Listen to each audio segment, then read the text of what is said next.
I know we said all that stuff about their freedom and their right to vote, blah, blah, blah, blah, blah, but come on, they're black.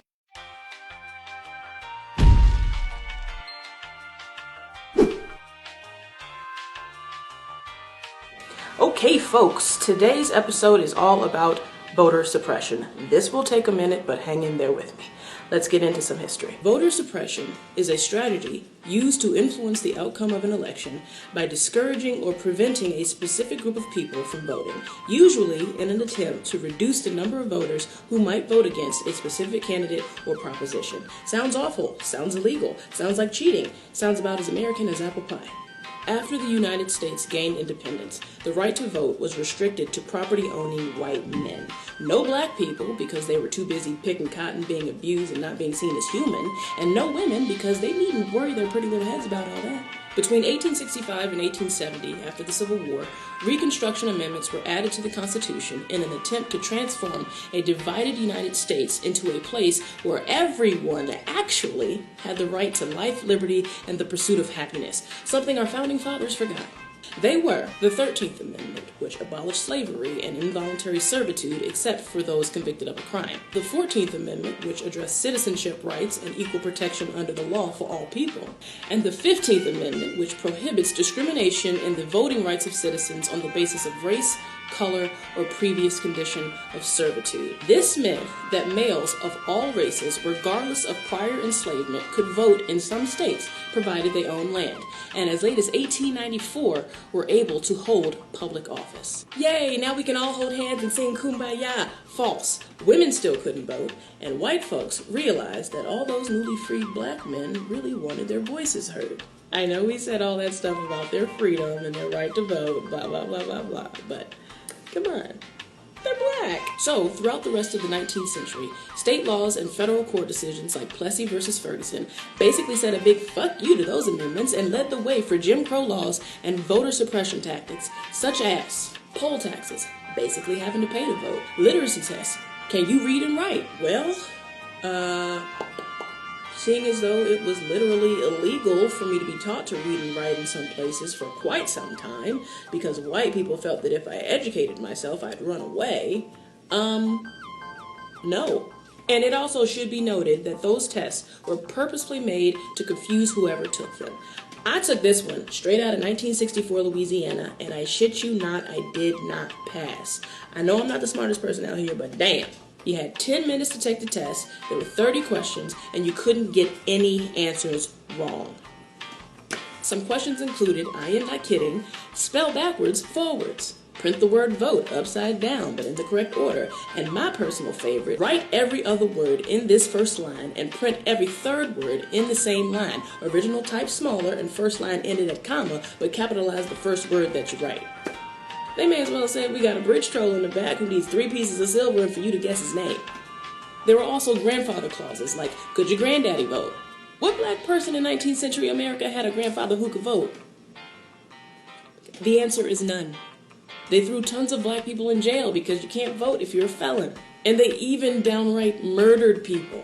On presidential election night 1920 in Florida, 30 to 35 black people were killed by a mob of white people, all because they wanted to vote. It has been labeled the single bloodiest day in modern American political history. Oh, and to be clear, some of these practices also targeted poor whites, so some of y'all weren't safe either. In a nutshell, the full benefits of the 13th, 14th, and 15th Amendments were not recognized until Brown v. Board of Education, the Civil Rights Act of 1964, and the Voting Rights Act of 1965, nearly a full century later. I wish I could say that's where the story ended, but this is America and absolutely not. In 2008, people came out in record numbers to vote for Barack Obama, a black man, to become the President of the United States. It was the most racially and ethnically diverse voter turnout in history. Then he had the audacity to win again, and racists lost their collective shit. We cannot let that happen again. Let's be honest. Voter suppression may look a bit different these days, but the intent is the same. Take Georgia's 2018 governor's race between Brian Kemp and Stacey Abrams. Here's a few highlights. 1. Kemp was Georgia's Secretary of State at the time, thus making him in charge of the election and also a candidate.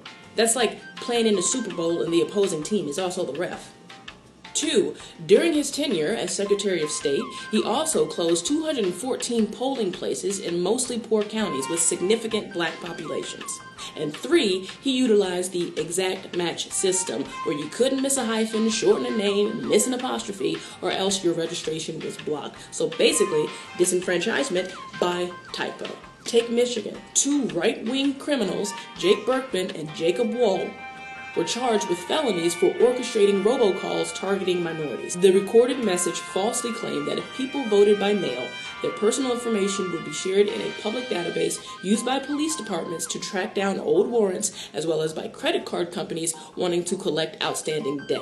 There is no low point for these people, I swear to God. We've also experienced restrictive ID laws out the ass. Again in 2018, a North Dakota law required a current residential street address. That's all well and good, but a lot of North Dakota Native Americans live on rural tribal reservations and get their mail through P.O. boxes. Under the law, tribal IDs that use P.O. boxes couldn't be used as a valid voter ID. Wisconsin and Iowa also enforce super restrictive voter ID laws. And to top it all off, some of these states are allowed to enforce these strict laws without pre-clearance. That is, without having to go through any federal scrutiny under the Voting Rights Act.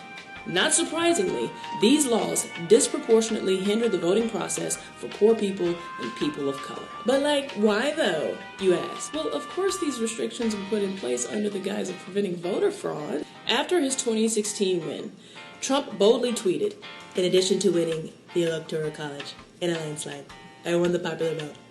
If you deduct the millions of people who voted illegally."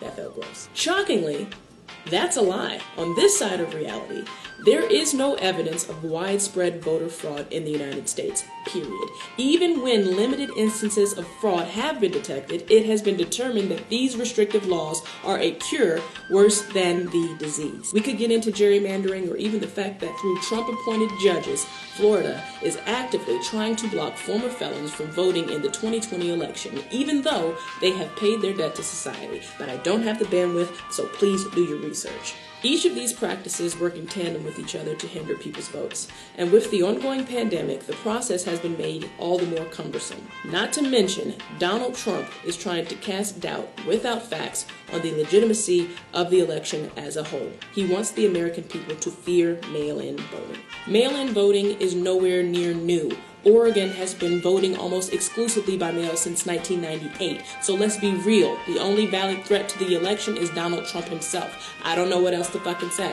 Your vote is your right, and it matters.